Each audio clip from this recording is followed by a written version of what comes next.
Welcome to CSI Chat, where every topic's fair game. From finance to mysteries, we'll never be the same. Our hosts an accountant with a knack for a joke.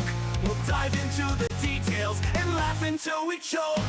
CSI Chat, where the numbers beat the fun. We'll explore every subject under the sun.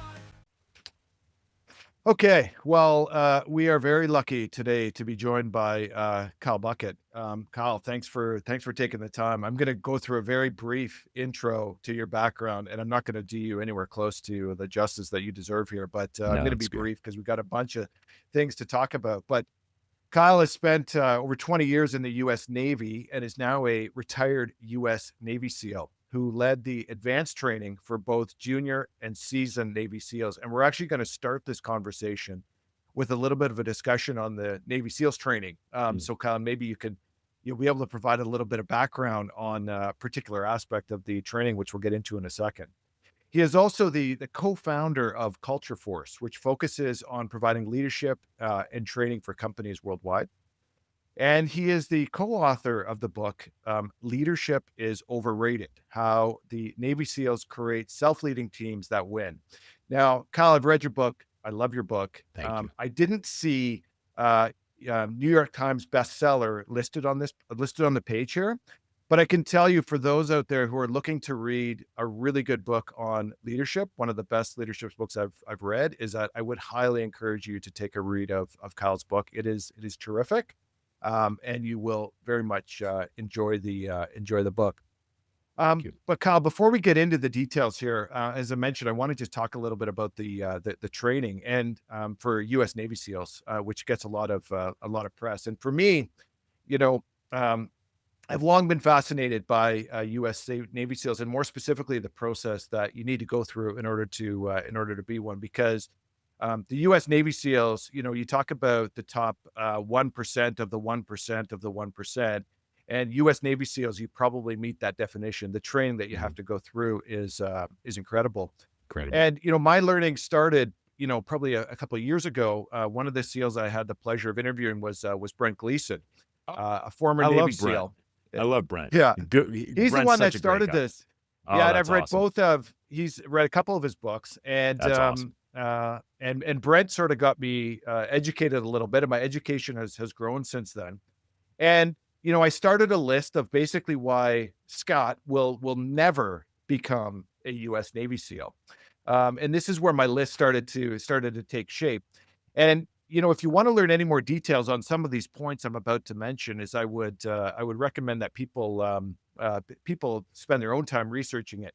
But Kyle, from my perspective, some of the things on my list on why I'll never become a Navy SEAL is, specifically with respect to the training, I'm a huge fan of the beach. So I like going to the beach. I like swimming, but I certainly don't like being wet for an extended period of time. Not a huge fan of being sandy. So by extension, not a huge fan of being wet and sandy. And again, if you watch some of those documentaries, if you don't like being wet and sandy, you're probably not going to last more than an hour in the SEALs training. The other thing you watch in the SEALs training is that they do interact with logs. And I'm not a huge fan of lifting logs. Apparently there's certain logs that go by the name Misery. Oh. Now, again, if you don't know what I'm talking about, just imagine on the beach and maybe biggest log you can imagine. And there's a log named Misery. So take that biggest log and probably multiply it by about 100. Right. And that is the log that the SEALs have to sit there and lift when they're on the beach training. Like, again, it is just unbelievable. Mm-hmm. And, the other thing is, when I go scuba diving, Kyle, I'm not, just a little pet peeve of mine. I'm not a huge fan of, when you're in the water, again, somebody jumping on your back and like ripping off the oxygen mask, which again is something that the SEALs apparently have to go through. Again, for myself, I wouldn't last very long. So needless to say, over time, these are just a couple of the items. Over time, my list continued to grow. When I inserted the table of contents into this list in order to separate, it probably doesn't qualify as a list anymore. It's probably closer to a book. But then what happened is I watched a documentary on Amazon, and they talked about the winter class for training. So all of my learning before was on the training when the temperature was, let's call it decent and maybe not, freezing cold. But then when I watched on Amazon is you actually have a winter class for training. And again, for people listening, just imagine all of these brutal exercises that the SEALs have to go through this training. Again, in on the beach, in your shorts and a t-shirt, in water. Imagine doing all of that in a winter class. Like I was almost in complete shock. And I would almost, I'm not a huge fan of the cold. You'd almost take my list, every item on that list, and multiply it by two, because I can't even imagine doing any of this stuff in the freezing cold. Now, Kyle, the interesting thing with you is, from what I understand, you were a graduate of the winter class. You experienced firsthand this winter class. So, you'd be a good Yeah. person to probably ask some questions on this, because I guess my starting point is like whose idea was it to come up with this winter class? Like, at some point, don't they look at this and say, look, we like the freedom of coming up with new ideas. Like, that's an important, we're going to talk about that in leadership. But at some point, doesn't someone just come in and just say, look, like, enough is enough here. Like, the hell week is hard enough as it is. We don't need to do this in water temperature that is, hovering around 50 degrees Fahrenheit. But maybe just give us some perspective, if you know that the history of this winter class. It's a great question. So thanks again for having me. It's an honor to be here. But to answer you, when you say winter class, I want to correct a little bit for the audience at large. What the winter class is referring to is the classes who go through Hell Week, the infamous Hell Week, during the winter. And predominantly, in Southern California, I'm a big surfer. I love surfing. I love being in the water. Duh, right? But right? In fact, fun fact, I actually joined in the 90s, late 90s, because I loved water, rivers, oceans, lakes, pools. Like, I just loved being around water.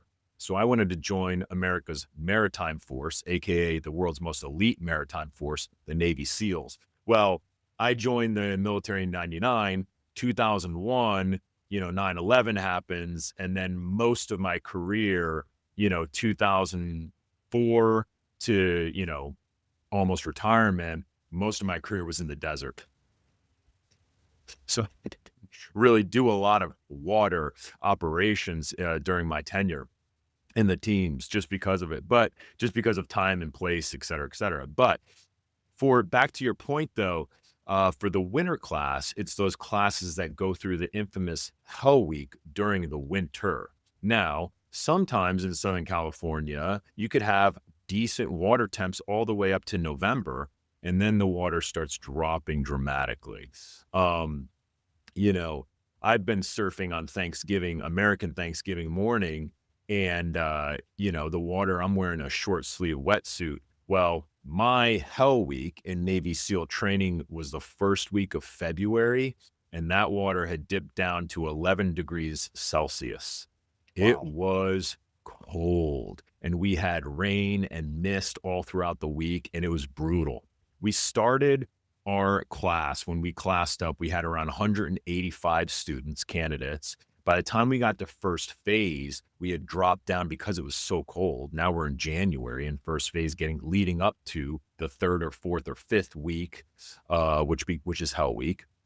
When we phased up, we had around 135 candidates.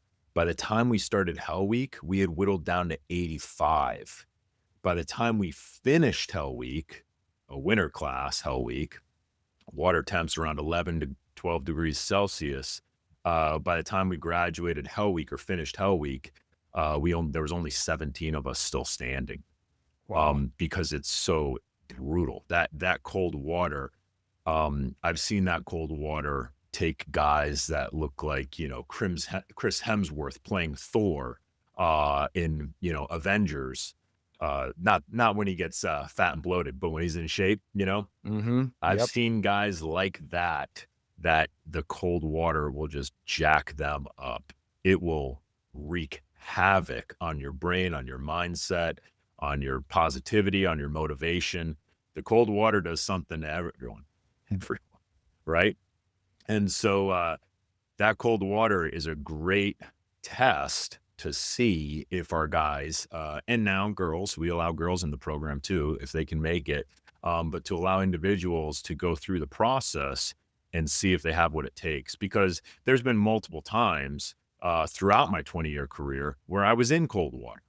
There's been Yeah. multiple times throughout my career where I did essentially a hell week during operations, where it was very limited sleep for a week on end, 5 days on end, 4 days, 3 days on end, very limited sleep. And I'm not the only one.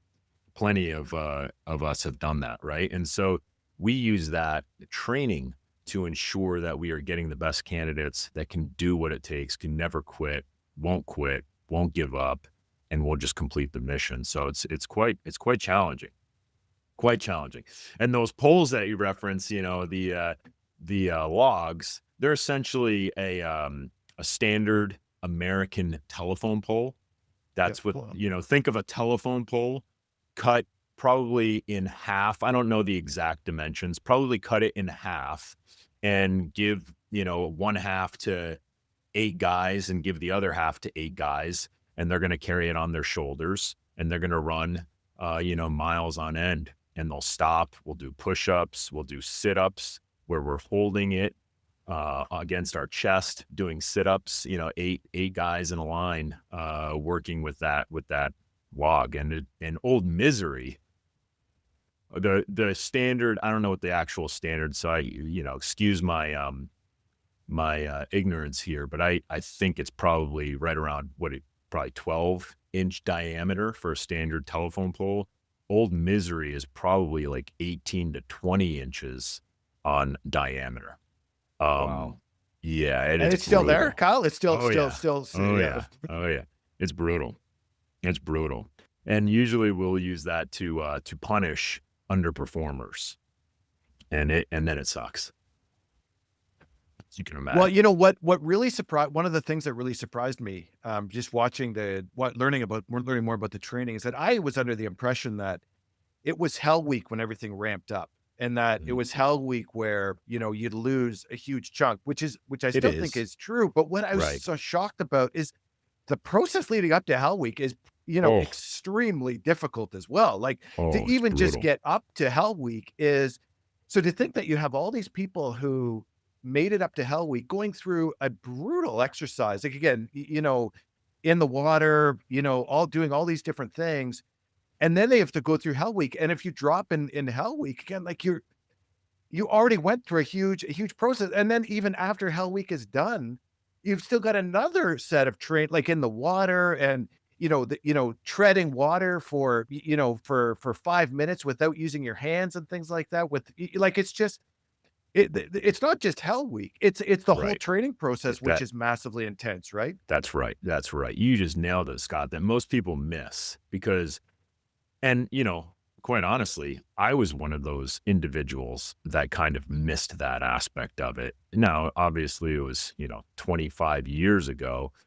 But I was one of those individuals who actually misinterpreted what it took. I didn't realize when I first signed up that it was going to take 3 years of back-to-back nonstop training before I was actually behind a gun on an actual real-world mission, right? Yeah. Wow. And it's because that, you know, the indoctrination period is, you know, 2-3 months long before you even class up. And that's not easy. And then when you class up for basic underwater demolition school, BUDS, which is the infamous Hell Week, is in the first phase of that training. There's 3 phases. Each phase is 8 to 10 weeks long. So it's about 6 months long, right? After you're done with that period, then you go to SEAL qualification training, which is another 6 months. Then you do your jump school, and then you do cold weather training up in Alaska. And then after all of that is done, then you show up to a SEAL team. You get placed, if the timing aligns, you'll get placed into a platoon or a troop immediately. Sometimes you might wait a couple of months while they're still on deployment. It depends on the cycles and timing. There's a lot of variations that go into it and how we do our manning in what private sector would call HR, human resources, but how we do all of our manning can actually impact that. So bottom line though, you might show up to a SEAL team and you have a year of professional development and unilateral training, sometimes even 18 months before you actually deploy with that SEAL team, because you're learning all of the small unit tactics. You're learning how to communicate with the platoon that you're attached to. You're learning how they operate. You're learning your position in the stack. You're learning your position on the road, in the air, in the sea. You're learning just how the team actually functions and what your place and role is within that team, right? And so that can take another, year back. Back when we were turning and burning, when our operational tempo was at an all-time high in the early 2000s, right after 9/11, some guys would graduate from the SEAL qualification training. They would show up to a SEAL team, and it would be about 6 to 10 months, and then boom, they were deployed. Nowadays, though, it's about 12 to 18 months. So my point of why I say that is because you say you go into a Navy recruiter's office today, and the stars align, and next week you're on your way to Navy boot camp. Well, you're not going to be in a SEAL team getting ready to deploy if you do that tomorrow, and you go through every single phase of the training without a role or a medical delay or an administrative delay, and you just hit the timing perfect. If you were to do that next week, you might be deployed in 2029. Wow. That's Right. crazy. Right. It's lengthy. It's lengthy. And so by the amount of, and here's a fun aside, the amount of equivalent educational input, for lack of a better term, that a candidate or student and eventually a SEAL will receive in those 3 years is the equivalent of an undergrad. Yeah. It really is. Because when you think about it, a 4-year undergrad, you have summers off. Yeah. Hey, in SEAL training, sometimes you're working an entire week without any sleep, right? What we just talked about. So, I mean, it's intense. And you're constantly being measured, right? Like that's like the stress. Absolutely. It's like every day. It's like every day. It's every task you do is measured and perform and tracked and like it's just the training is intense. Like again, top 1% of 1% of 1%. That's really what it is. It's amazing what the process that you have to go through. And the candidates that we're receiving now into the program are so intelligent, are so athletic. I mean, gosh, there were guys, I remember there were guys in my platoon or troop that I've done deployments with over the years. There were guys, Scott, just to put, some stats out there to see how incredible some of these individuals are that are in the SEAL teams. I had guys in my troop that could run in sand in boots and fatigues 4-minute miles. Wow. I wasn't one of those guys, to be clear. Just to put in perspective, I also had guys, in troops that were deadlifting 750 pounds. There were guys that the other thing to keep in mind too is that like it's unbelievable. Well, and the other thing to not lose sight of either is that you got to be really smart. Like I remember one of the folks were telling me like, look, you got people trying to figure out where to drop bombs and all this other sort of stuff. Like there's math and things like that involved, and even That's right. blowing up doors and things along those, like doing those in ways it's not going to get people seriously injured and stuff like that. Like the physical aspect is one thing, but there's a whole other. You got to be pretty smart and mentally, astute in order to do all of this stuff too. The physical stuff is almost like a tick the box sort of thing, right? Like it's, so it's just, I just find it fascinating to actually get through it all, the makeup that you need in order to do it. It's amazing. It's literally incredible. Amazing. Yeah. So we have what's called an ASVAB, which is the general or test that candidates to join the military take. And so we have a minimum ASVAB requirement as well. So a minimum intelligence requirement as well for the individuals. And most of our candidates far exceed that Yeah. minimum requirement, especially nowadays. Some of the kids coming into the program now, I mean, they're so intelligent, they're so sharp, they're so fast, they're so athletically proficient. I mean, it's and on and on and on. So we're getting the best of the best, and it's pretty incredible to watch it evolve and improve. I mean, compared to when I went through, I mean, the candidates now are even I would say twice as good as they were when I went through. You know, Yeah. I It's don't know the amazing. real number, but that's what it seems like, right? Like it's just Hmm. incredible the magnet that has become naval special warfare to attract individuals who want to be there and who are capable of being there. It's actually really interesting. Um, you know, the one thing that we are unable to really do is look at an individual and say, yeah, that guy's going to make it, that guy's not going to make it. Now, there's always the fringes that you can definitely say like, hey, that guy's not going to make it. How did this guy get in? That happens for sure, and they don't make it through. But for the 80%, um, they are all extremely capable of making it through the program. Everyone nowadays that shows up to Hell Week, for example, they can physically make it through Hell Week. We don't have any doubt. It's all up here. It's all up Yeah. here if they can make it through, if they want it bad enough. And what we've found over time, and this is my the Kyle Buckism, this is my theory, is I believe the guys that and gals that don't make it through our program are the ones that were actually lying to themselves. They didn't realize what it was going to take. They didn't realize what it was going to task them and their bodies uh, going through the program. And so they were lying to themselves in the fact that they said, hey, I'm going to do whatever it takes. Well, you're not doing everything that it takes because you just quit, right? And Yeah. so the individuals that are lying to themselves are going for the wrong reason, or the reason wasn't strong enough, their why wasn't strong enough, their purpose wasn't strong enough to get them through the program. Those are usually the ones that will ring the bell and drop on request.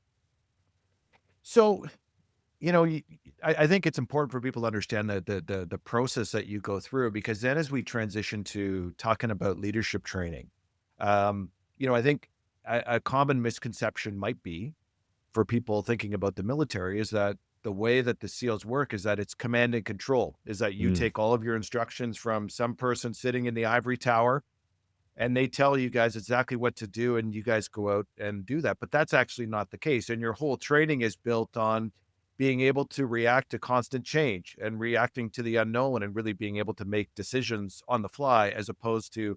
So give us some perspective on that, Cal, because then I think that transitions nicely into leadership training for corporations. Really, the question is, how does, what you guys learn in the SEALs, in the SEAL teams, how does that, how does that work? And then how does that transition to leadership training on the outside for all of us to relate to? sure. And we do have clear command and control. To be clear, we have Hmm. very strict guidelines on command and control before we actually take an operation um, and execute on an operation, right? And so, but what I think you're getting at, and let's double click on it, is where does that command and control lie, right? We focus on trying to enable leadership at every single level, down to the lowest common denominator, down to the lowest individual, right?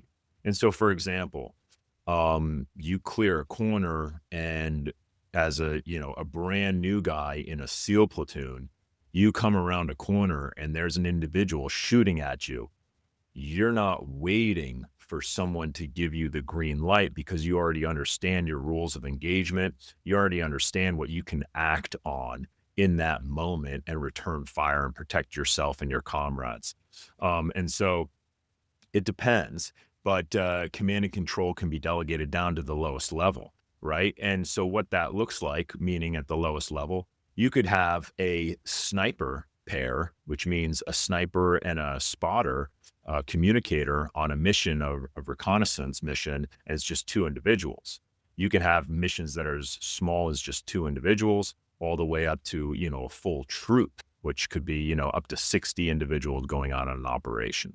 And so, and you could have a 4-man fire team on an operation. You could have a squad, which is 8 individuals, a full platoon, which is 16 to 20, or a troop, which is, 40 to 60 on a mission. And so at each level, though, everyone understands their clear guidelines, their right and left limits on what they're able to operate under, what they're able to execute, what are the rules of engagement that are available to them at their level, and how they can go out and operate with those authorities, right? And so we try to do our best of ensuring that everyone understands their full authority all the way down to the individual, so that the individual can go, hey, I can step up and I can take ownership of this situation. For example, say you're going down a dark hallway in a large structure or building, and I'm the platoon chief, I'm the tactical lead, and I'm on the 3rd floor, and guys start going to the 4th floor. I don't need to tell them, hey, you are good to continue, if I've already given as a pre-brief, like, hey, we're going to flood the building and we're going to get to the 5th floor as soon as possible, right? The guys on the 4th floor know that they're going to try and continue to go all the way up to the 5th floor, right? I'm just using that as a generic example, right? There's so many different examples that we could go down so many different rabbit holes. The point is that individual on the floor above me, they know how far they can go within their authorities, right? And then they're just communicate back as they go through a phase line, as they go through, a line of demarcation, whatever it might be. Those individuals know where their authorities lie. And then at the end, and then on the flip side, say they lose communication with me. Now, say they lose communication with command and control. Now they have to own it. They have to step up, and they've got to make the call on the ground, because why? Lives are on the line, right? And so if they're sitting there messing around with communication gear, just trying to make a call or make a decision, that can impact a mission dramatically, right? Like, people could die. We could have mission failure. And so we have redundancies in place to ensure that doesn't happen, but it does happen sometimes. It does happen, right? You're always going to have, we call it Murphy's Law, right? Something could always get jacked up. And so we prepare for that. We prepare for that to ensure that, they know what to do. I know what to do. Everyone knows what to do. If, all of a sudden we should, go FUBAR, something gets jacked up, right? So we have to enable them at the lowest level to take ownership, to take command of the situation in their sphere, in what they can control. Yeah. So when then It's you really look fascinating. into the corporate world, and the title of your book, Leadership is Overrated, and there's a lot of discussion in the book of saying, look, companies spend a lot of money on leadership training. It's pretty much a waste because they're not focusing on the right things. You transition out of the SEALs and you start, helping corporations. When you look in, Kyle, what do you see, and where do you see the waste and things along those lines on where companies are just not, doing leadership training properly? Well, leadership training properly, I mean, that's a big question. Right. That's a large question. But what I have seen, let's zoom out at the 50,000 foot lens. Before we even get into training, what I have seen in my time in private sector is that, how do we go about developing our team? Sure. How do we listen? Sure. But more importantly, what are we truly giving authority to? And quite honestly, I mean, I'm in a project right now where the last year, 14 months, I've spent a lot of time with attorneys, That right? sounds fun, Kyle. Right. And, and, and where I'm going with this is when you don't authorize leadership to be leaders, Hmm. you can train them all day. You can train someone all day. You can have the best leader in the world. But if you're not backing it up with authorities, I mean, Yep. it's an all stop. What do I mean by that? Well, does your code of ethics allow it, right? Does your financial control policies, hey, I'm speaking to a finance guy. Does your Mhm. financial control policies, is it documented and procedures for financial control? Does that include segregation of duties, approval processes, access controls for financial systems, right? How about the Mhm. risk assessment policy? And so what a lot of times happens is a group, a company, a C-suite individual will come and say, hey, Kyle, hey, Chris, how can we do this? And then immediately we'll go, hey, let's sit down. Let's go through your policies. Let's see where your authorities lie. Because I understand you want everyone to step up and be a leader in their lane.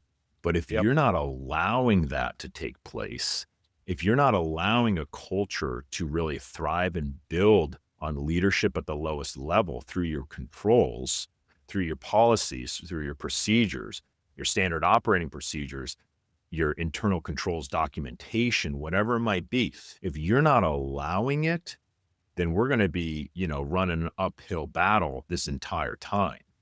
And Yep. so sometimes what we'll have to do, many times, most actually, we'll have to sit down with the leadership and say, hey, this is great that you want to have leadership at every level, but let's go through your policies and see if that is actually true. Can this Yep. actually happen? Can this actually happen?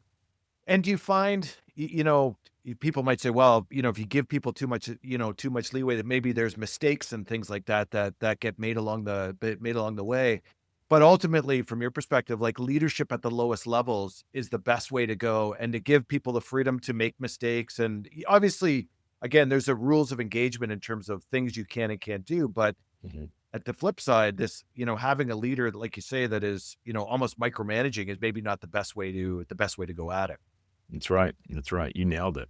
And so it depends, right? Every situation, every company, every industry has its own nuances and its own differences and its own risk, right? Yep. Risk can be extremely different for one industry or company compared to another, even in the same industry.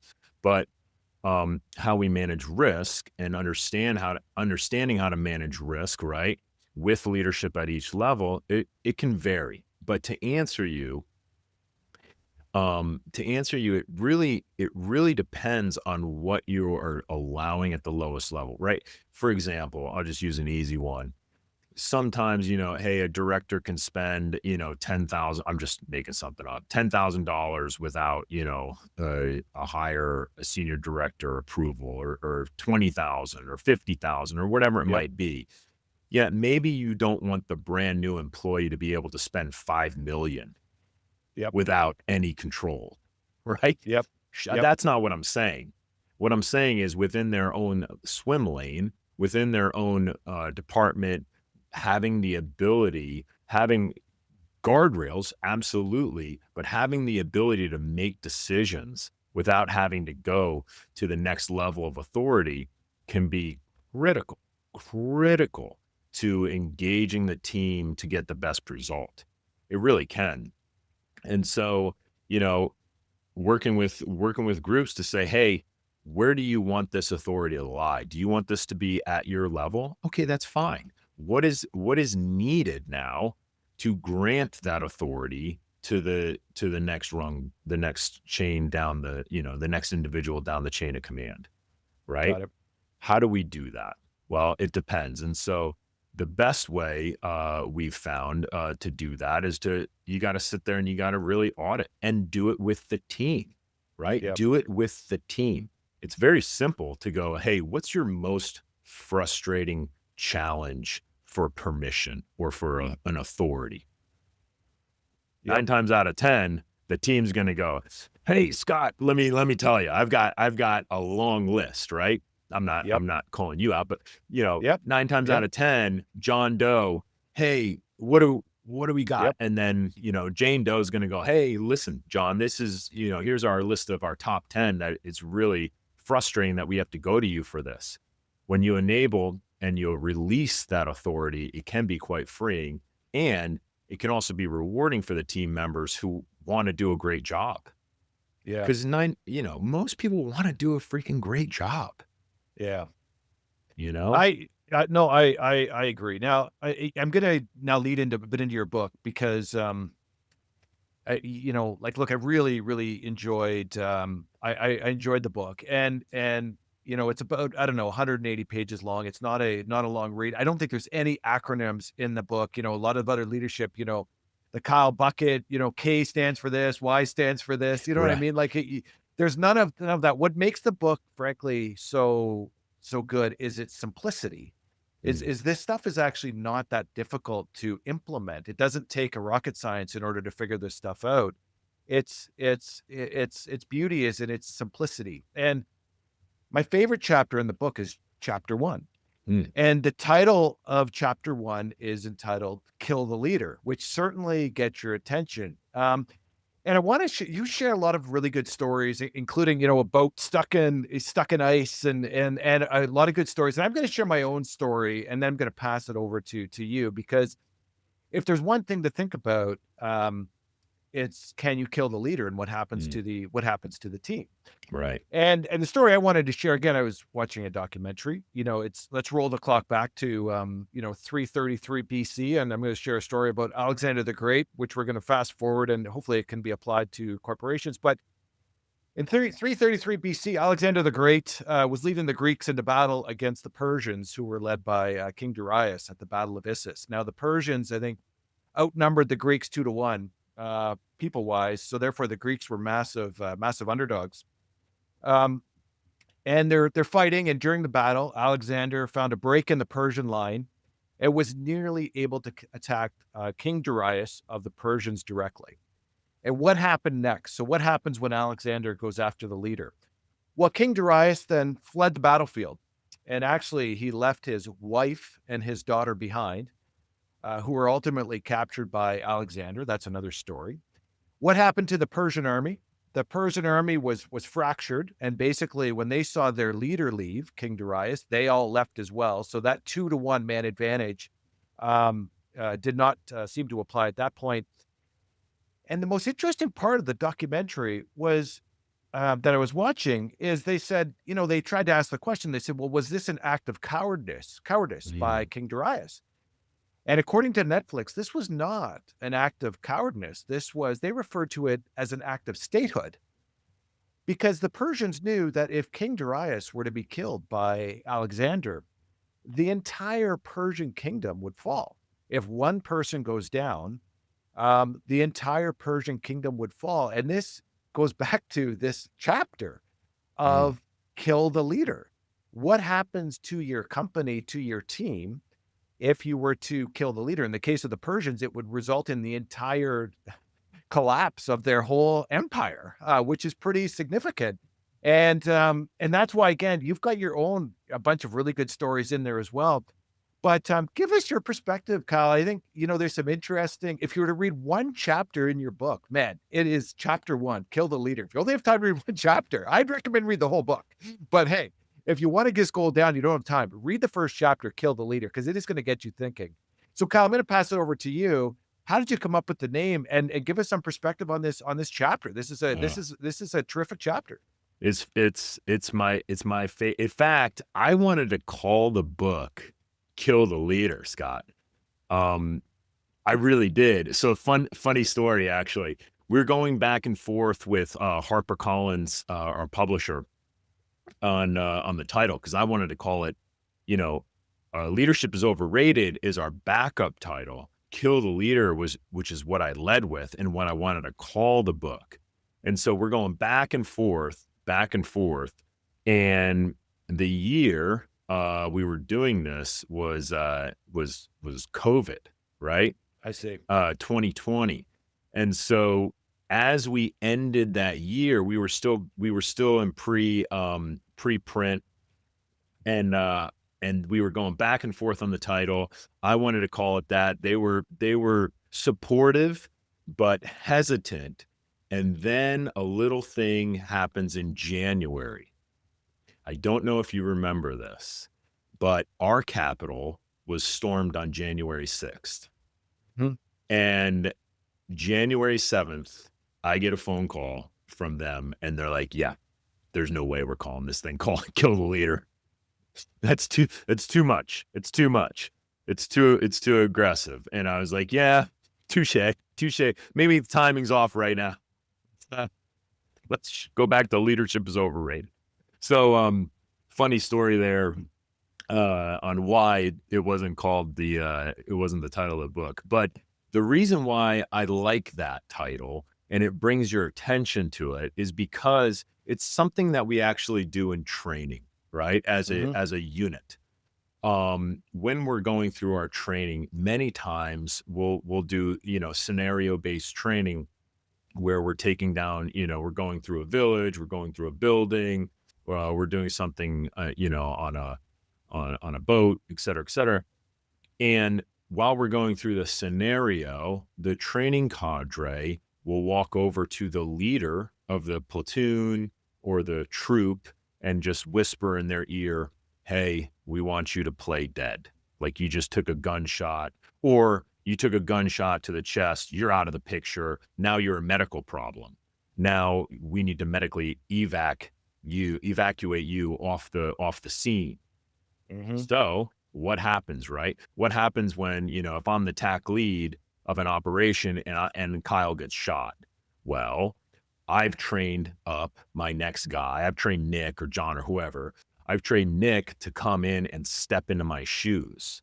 Nick immediately assumes my position. He immediately assumes the authority that I had 2 minutes prior to myself getting shot or wounded or injured. And we have to have that in place as part of our plan. Because why? Because it could happen, right? It could happen. And so if you don't plan for that, if you're not intentionally thinking about, hey, what happens when, the king of Persia gets taken out, who steps up, right? What happens when Alexander gets taken out? Who steps up? What happens when Kyle gets taken out? Who steps up? Who steps up into the role? If I am no longer there and no one steps into that role, then no one's making decisions, no one's making calls. And then I'm just on the ground bleeding out and no one's taking ownership of my evacuation if I could be saved, right? For example. But the point of that is, if you don't have a plan in place to allow the next individual to rise and accept the responsibility, accept the authority, and step into the role to take ownership of that position, then you're pretty screwed. And so you have to be ready, willing, and able to say, hey, what happens if I were to get cancer? What happens if all of a sudden I have a heart attack? How does this work? And what we do with our teams in the corporate world is we'll do a fun scenario, right? We'll plan it with their executive assistant. We'll plan something once we go through a long list of other things to do. We'll get them to a place where they are ready to kill the leader. And it's a fun exercise, right? Where not many people know it's coming, and we test it. And immediately what we do is we'll take John Doe and we'll put him on an island down in the Bahamas, sipping Mai Tais, and he's gone with his family for a week. And we see what happens to the company when John Doe's gone, right? Unreachable. Does the company thrive? Does the company implode? And we put checks and balances in place to ensure that it's not catastrophic, right? But it's a phenomenal exercise to see what happens when all of a sudden no one can get hold of the leader. No one knows that John Doe is going on vacation, right? No one knows, except for maybe the executive assistant. No one else knows. And then they can't get a hold of him. And they're like, what do we do? What do we do? Well, do you know what to do in this situation? How do we react? How do we step in and ensure that, milestones are still achieved, productivity, efficiencies are still met, et cetera, if that individual is not still there on the throne, you know, Mm-hmm. making orders, making calls, making decisions? Can you still thrive without John Doe in the seat? And we essentially kill the leader and see what happens, right? It's very similar to what we do in, the SEAL teams in training, right? We'll walk Yep. over and say, hey, Kyle, play dead. And then Nick steps into the role and we continue on with the operation. It's one of my favorite scenarios to run to see what happens when the next individual in the chain of command or the team steps into the role as a team. Sometimes that can happen too.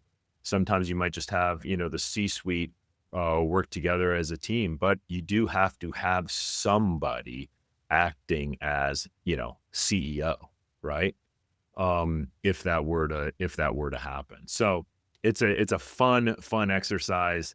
I highly encourage everyone to read that chapter and understand what we're talking about in further depth around killing the leader, because that is one way amongst many, but that's a really great way to see where the organization is at in terms of their culture, in terms of their delegation of authority, their efficiencies, their communication architecture, and on and on and on. Right? It's a fascinating experience to go through.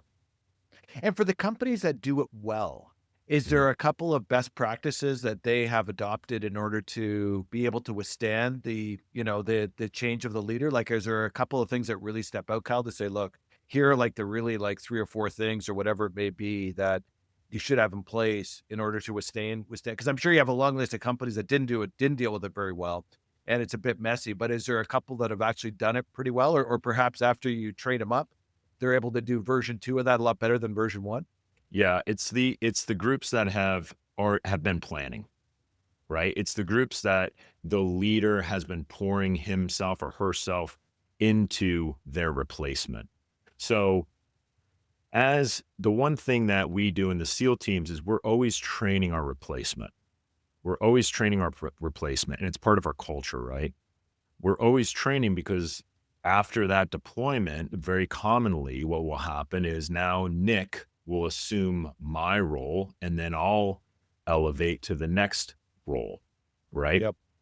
And that period could be a 3-year period. It's very common, obviously, in the military at large. The military as a whole does that, not just the SEAL teams. They're phenomenal in terms of elevating leadership, elevating individuals into leadership roles. And so the individuals that have been pouring themselves into their next report, that have been mentoring them, encouraging them, and empowering them all along to eventually assume the role anyway, Yep. outside of, an emergency or a catastrophic situation, those are the ones that thrive. It's the ones that go, hey, for example, if I'm the CEO and, I've been in the CEO role for, 10 or 12 years and I'm mentoring the COO or the chief of staff, for example, to eventually step into the CEO role, those are the ones that I've found have usually thriving. They've already been mentoring that next individual because the CEO wants to step into just holding a board seat or chairman of the Yep. board. They're looking to elevate that next individual into the CEO role. Those are the ones that have been mentoring, has been spending time in coaching, training, planning, communicating. And the next individual has been watching, has been receiving, has been working, has been thinking about it, for quite some time. And those are the ones that usually thrive. And do you need a special person in order to do that? You share an interesting example in your book where, I think you guys had tried to help a company and everybody knew that it was the leader that was the problem. Mm, And but ultimately they didn't change the leader. Like because the leader wanted to almost hold on to everything that they were doing. And maybe it was fear of, losing their job or whatever it may be. Do you need a special person that is willing to actually, share and have that bigger picture? Because again, I'm sure there's a lot of people out there who would, might prefer to go down another path and say, look, I'm going to hold everything in because I'm worried that I may get fired one day. But again, you almost Right. need somebody who has this viewpoint This that for the desire. betterment of the company, like the big picture. Because the example you shared in your book was really interesting, where you guys tried to help, and none of the people, it sounded like none of the people wanted to even speak out against the leader because they Right. were in fear of what was going to happen, and then you guys basically just had to walk away. Right, right, and they had a fear, they had a culture of okay, I don't want to make a decision. We'll just leave it to the boss, right? And Yep. so it really boils down to answer you though around desire, right? If you don't have that desire, we need to help them understand and refocus that attention and desire elsewhere. Because a lot of times what will happen is, and I get it, trust me, I get it. You get into the grind, maybe you're going through a capital formation and you're dealing with, a new leverage debt mechanism, like whatever it could be, right? Yep. I get it. There's a lot of external challenges that you're dealing with other than just people. You could be dealing with vendor challenges. Um, you could be dealing with customer challenges other than just your own internal team. I get it. But when you are so focused on holding and maintaining control at your level, you can't focus on the next ridge line. You can't Yep. focus on the vision.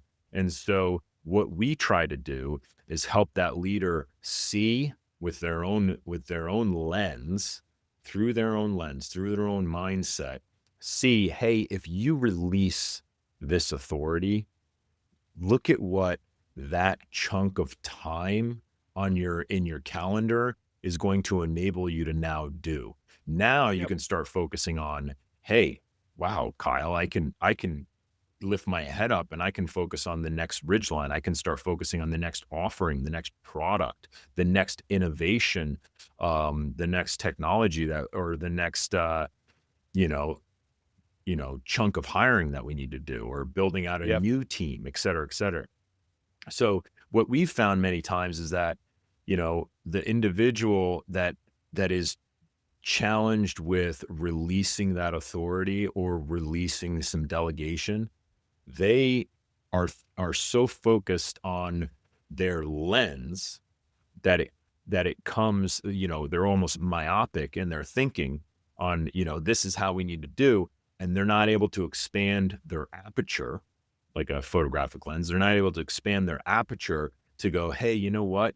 You're right, Kyle. We haven't even focused on, our stated vision, on our cultural values of the company, because I've been so focused on, this team over here. I've been spending a lot of time with my team over here. I haven't been able to do that.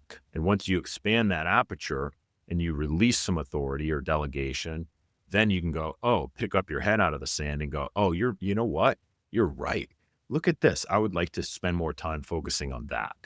And Yep. so to be able to help them see through their lens, whatever it might be that they are blocking, whatever that opportunity might be that they're not able to go after, um, whatever that opportunity might be, you're not able to do it because you don't have enough time. Why don't you have enough time? Why don't you have enough time? Is because you're spending a lot of time in an area that you could release.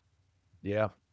And I think the second part to that, there's the what happens to the leader when that, he or she, you probably get to be a better leader when you do Right. that, but also Right. speak to what happens to your team, because there's a whole element of what is the impact on the employee when you empower them to make decisions and maybe deal with some of the challenges that are up here. Because again, one view might say, well, if you push it down to your employee, they're going to get, it's like, oh, more work and things like that. But I actually think the opposite is true, is that when you kind of bring them in and empower them to make decisions and suggestions on how to do things better, is that it unlocks a whole new employee. Right. And when you look at, this is also addressed in your book, when you look at why people necessarily leave their job, it's not because necessarily of money. It's, about it's more about being connected with your job and your boss and being able to make change. Would you give us some perspective on what happens to the employee if you empower them to make decisions? Mm. I mean, there's there's a range, there's a wide range, right? Sometimes, you know, I know where a lot of people will go is to the negative, but I'll talk about the negative Yeah, real quick, and then let's go to the positive. Sometimes it can backfire. Sometimes it you're could right. be a You're right. failure. You're It right. absolutely can. And I'm not You're right. denying that. I'm not denying that. But what do we learn from that? Okay, you know what? Maybe I can't relinquish all of that to John Doe, but, you know, Jane Doe can help me, and Jane Doe can help with John. And so Yep. maybe I go over here instead of there, et cetera. But on the flip side, though, a lot of times what you'll see is the positive outcome, which is, oh, thank God, Kyle. Thank God you just gave me that. I've been crying. I've been screaming uncle to Yep. have more empowerment. And so it's a conversation, right? It's a Yep. conversation. It's not, it should be a conversation with you and that individual to say, hey, listen, this is what I would like to do. What say you? Are you Yep. ready for more authority? Is this where I'm thinking I would like to grant more authority? I would like to grant more permissions to, you know, you. Are we in alignment? Because if we're not in alignment, okay, let's adjust and let's get aligned first before we go, okay, now this is the new plan going forward. Right. Hmm. And once you get in alignment with your team member and you're all on the same sheet of music and then you release, then you can go through periodically and check and say, hey, is this working? And 9 times out of 10, probably even higher, it is going to work, and it's going to be great, because then now you have more time to focus on the vision, to focus on the next ridge line, to focus on where the company's going, where the department's going, where the division's going, right? And then that individual is now empowered to actually improve their department, their division, their headcount, et cetera, et cetera. And so when properly communicated and properly brought alignment to the conversation on where we're going to go, it's a win. It can be a win-win. It can be a Yeah. huge win. Yeah. Increased productivity, increased revenue, increased profit, et cetera, et cetera. So when you get a call and say from a company that says, "Hey, we need help," you know, you know, we need you guys to come in and help us. You talk about a 720-degree assessment, Mhm. almost looking at the culture. And your book Mm. goes into quite a bit of detail in terms of how this does involve, you know, sticky notes, writing things down, really trying to define your culture.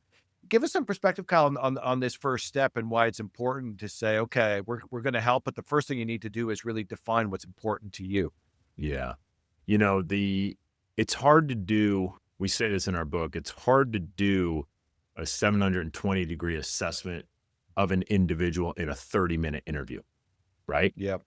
If someone brings a lot to the table and they have a high level of capability, you're not going to learn all of that in a half an hour, no matter how good your questions are.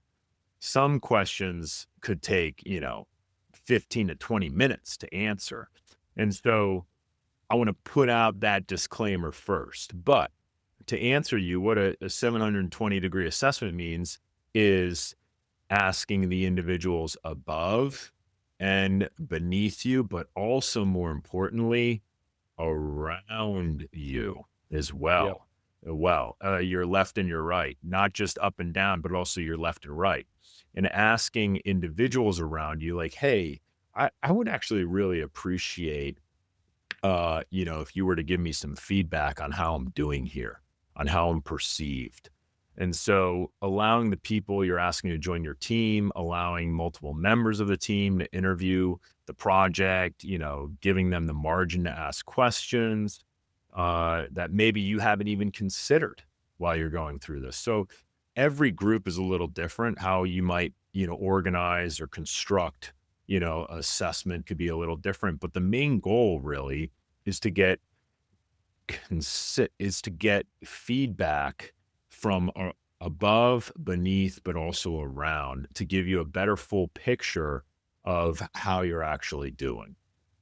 And when we do that, we do it in a way so it's not blasting anybody. We do it in a way where it's productive and it's positive. It's meant to encourage and empower the individual so they understand, sure, there's some challenges here, but really it's focusing on, hey, where are all the opportunities for improvement? Where can we improve? Where can we improve together, not just as an individual, but where can we improve as a team? A lot of times, especially when you go, up and down is, usually you have the same problems, but like when you go, left and right around you, a lot of times it's a communication challenge or a communication problem. And so when we go, hey, you didn't understand that the way that Scott and Kyle communicate, they're easily communicating. We very clearly understand each other. It's easy to talk to you.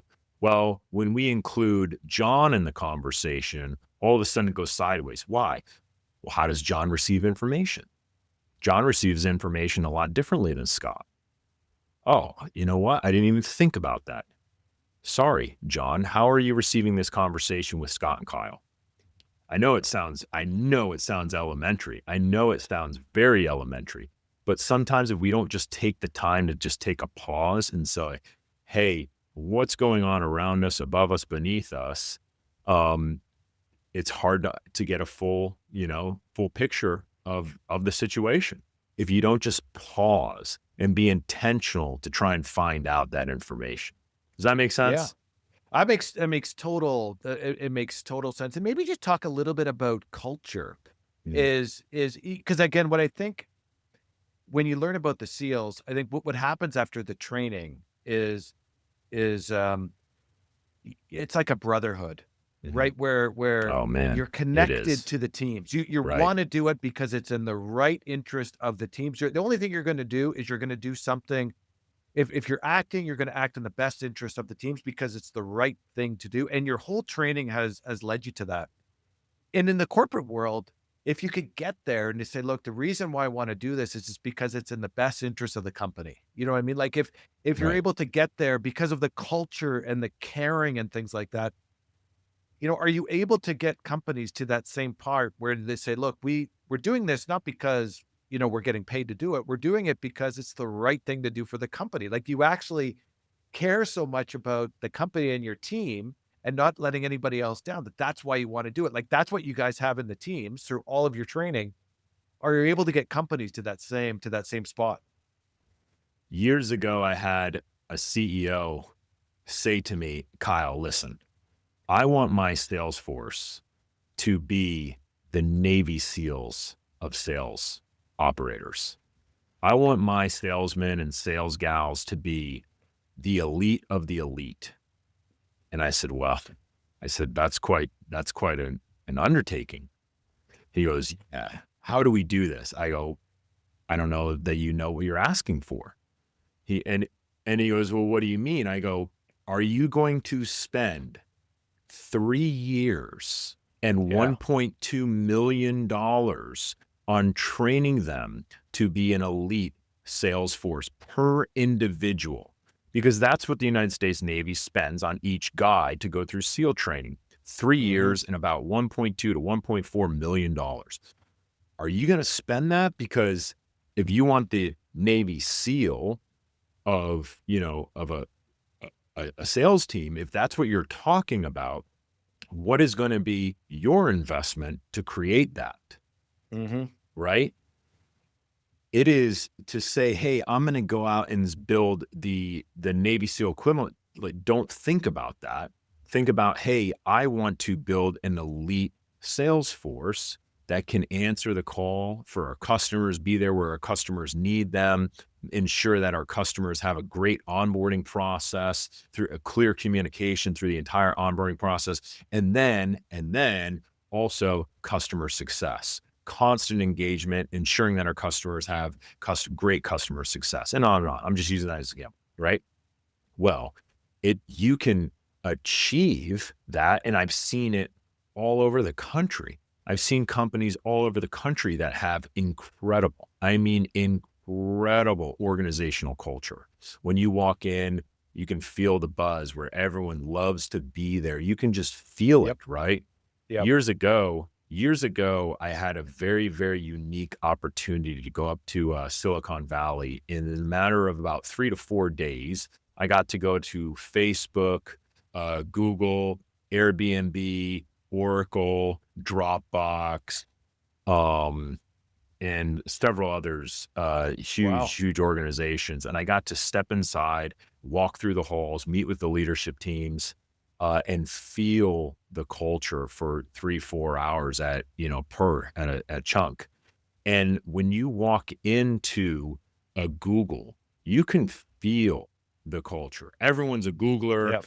A lot of kids are in their pajamas, working till 3 o'clock in the morning and then showing up the next day at noon, right? That's their Yep. culture, and they're driving and they're crushing it, right? Then I walk into Facebook and I feel like the oldest guy on the block. Everyone looks like a teenager, right?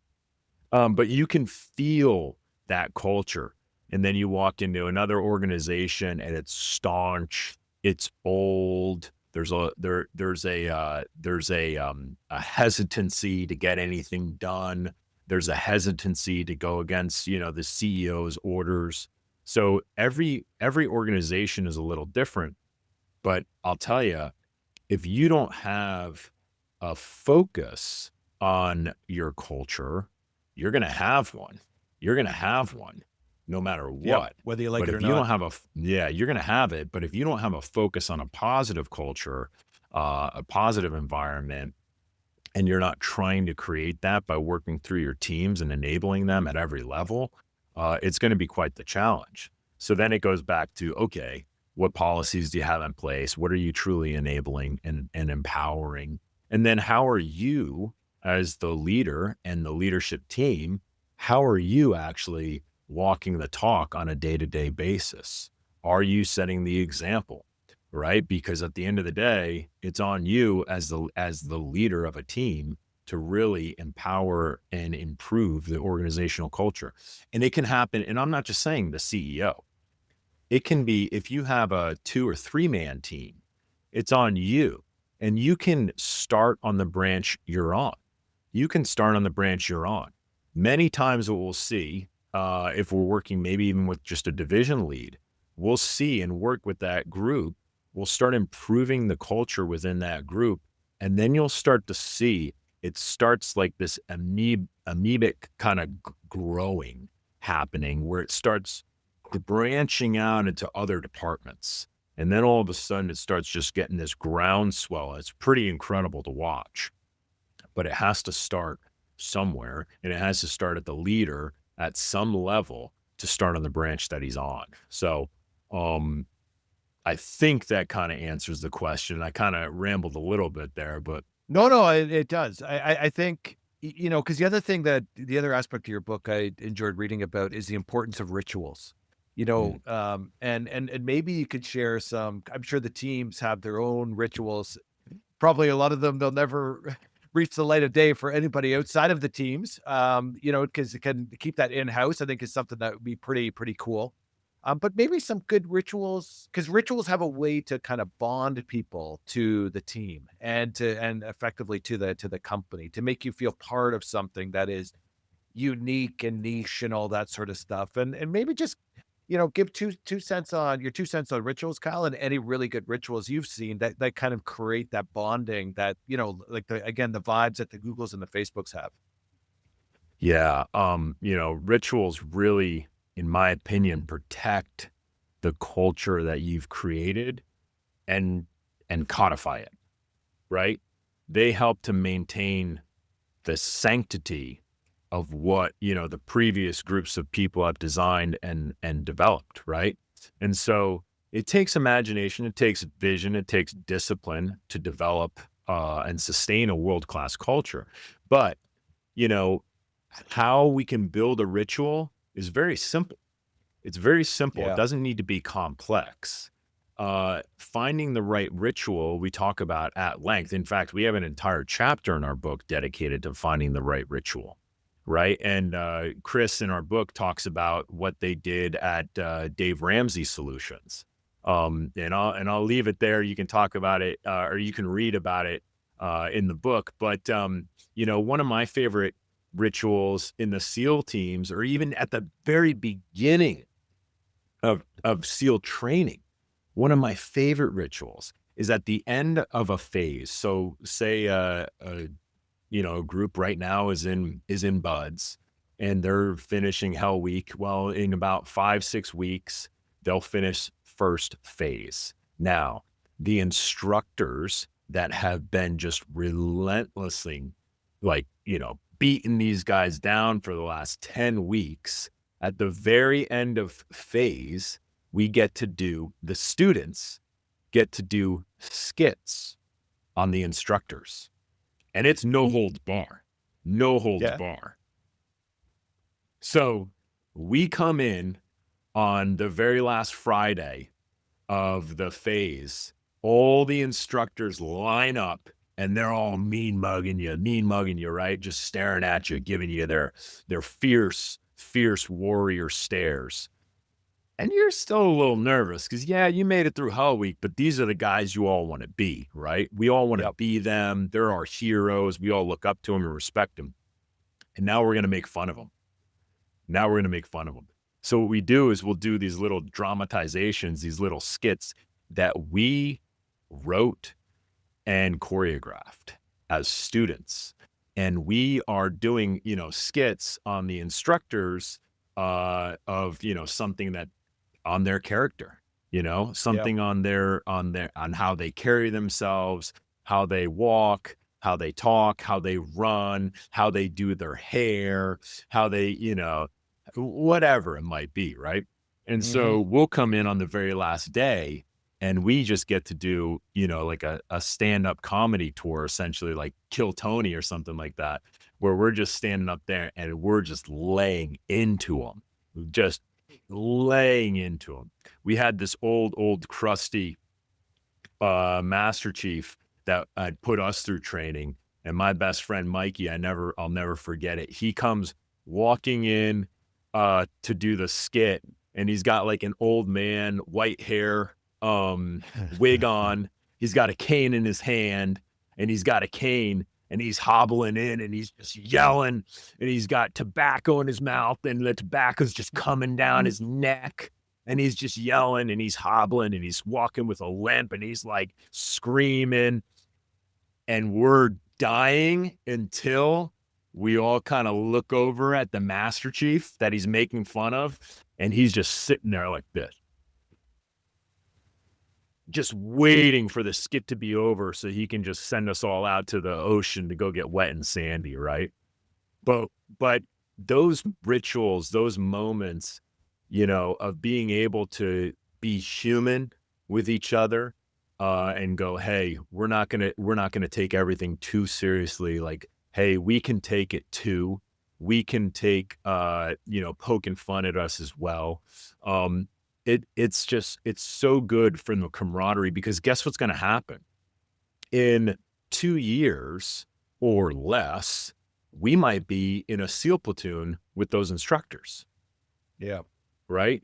And if we've never had the opportunity to just be human with them, and all we're remembering is, and that's all we have in our mind, it's going to create a very unique culture when we get to the platoon. And now my life is in that guy's hand, or his life is in my hand, right? And so enabling ourselves to, be human and have some fun and carry out one of those rituals is so much fun. It's so much fun because those rituals enable us to just, further the camaraderie between us, because now it's a shared experience between the students and the instructors, right? Well, and presumably, in a few years, I like you transition from, SEAL, enrollee to full SEAL to instructor, right? So Right. presumably at one point there was somebody who was making fun of you, after a phase of training, right? And when you look at everything, like, again, it's this whole life cycle that this whole culture that's been created, which bonds you to that, right? Because Yeah. you're not going to get too worked up because you were in those same shoes, whatever it was, like a few years ago, right? And it just bonds you to that, to that team where you just Yeah. don't want to leave. Because you had mentioned the individual who says, look, I I want to create the Navy SEALs of a sales force, like a sales team that's the best of the best. Well, the risk would be you spend all that money on somebody. If you don't do it right, they could leave. Right. And and again, there's lots of reasons why people want to leave. But if you build those rituals and create that bond, they don't want to leave, right? Right. Because they want to feel part of that group. I think that's a really cool thing Yeah. about. So anyway, the chapter on rituals was another one that I quite enjoyed. So Yeah. because they're And easy to do too. Like again, what you described, you could put that in corporate America, right? Like what you could have fun with that with almost any team, provided that they have the right mentality going into it and all of that, right? Where people just don't yep. take themselves too seriously. Yeah. Yeah. And a fun ritual is just, getting outside sometimes, me and my GC of a couple companies ago, my general counsel, he and I, just the two of us, would go and take a walk around Lake Austin, every couple of weeks, just to get out of the office. He and I would Yep. I would be like, hey, dude, let's just go walk around the lake for lunch. And so he and I would just go outside and we just walk and just talk. Yep. And that ritual of us just getting out of the office and just walking on a little short, 35, 45-minute walk, just the two of us, I really cherish that. And I know he did too, right? And we actually, believe it or not, we actually got a lot of good business done just in those Yeah. walks. No cell phones on us. No devices on us. We would just go for a walk and talk. It doesn't have to be complicated. It has to be consistent, most Yeah. importantly, because rituals we are what we repeat. We are what we repeat, right? And Yep. so really it's just asking yourself, because it's not going, hey, how do I create a ritual like Scott, or how do I create a ritual like Kyle? No. You need to create a ritual that's right for ABC company, right? Mm-hmm. You need to create a ritual that's right for your department, that's going to promote the cultural values that 100%. are high priorities for you and your 100%. team. So yeah, I couldn't agree more. Well said, Scott. Well said.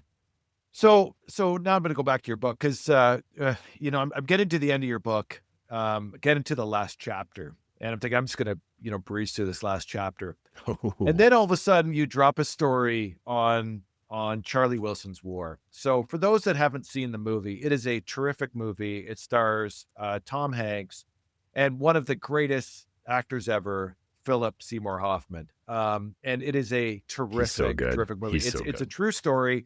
You learn about the history of Afghanistan. You learn a little bit about Charlie Wilson. But there's two scenes in that movie which are terrific. The first one is when Charlie Wilson first meets Gustave Vacato in Charlie Wilson's office. Again, these are both scenes involving Philip Seymour Hoffman. Great scene. One of my favorite scenes. But my second favorite scene, or let's just call it 1A, is when Gus and Charlie have to go out and they have to go and meet with one of the CIA weapons experts on Afghanistan. And I didn't realize, Kyle, until I read your book, that the person that they speak to is a guy by the name of Michael Vickers. I didn't realize until I actually read your book that this was a real person. He was 29 years old in that movie, and I'm not sure, how much of it got blown out of proportion for that scene, but that scene is awesome. Like that scene is clearly this Michael Vickers. He's sitting there playing, chess against four people. His back is turned to the chessboard, and then he goes and drops. He totally blows Charlie Wilson out of the water on his knowledge of what's needed in Afghanistan in order to repel the Russians at that time. It is a terrific scene. And what I didn't realize until I read your book was that you have a whole story on Mike Vickers. So Yeah. maybe I'll pass it over to you as a good way to finish up this conversation on what we can learn about your interaction, because the story in your book is awesome about your interaction with Mike Vickers. He's such a great individual and so intelligent and so kind. So kind.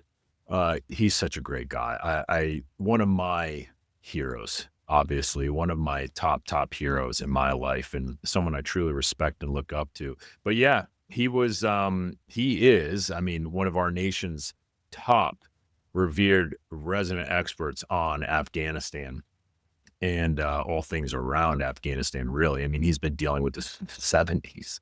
And so I'm in Afghanistan in 2012, and we are preparing for the Secretary of the Navy to visit our base, our compound.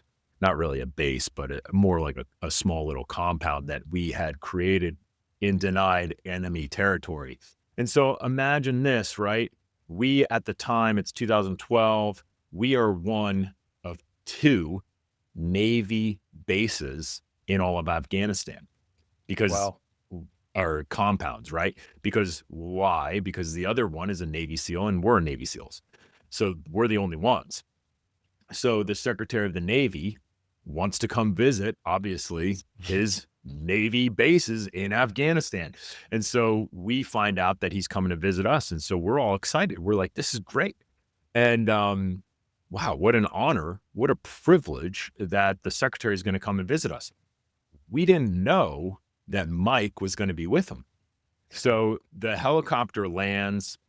I've got everybody lined up like what you would see in a movie, right? Like everyone's lined up in our dress, camouflage uniforms.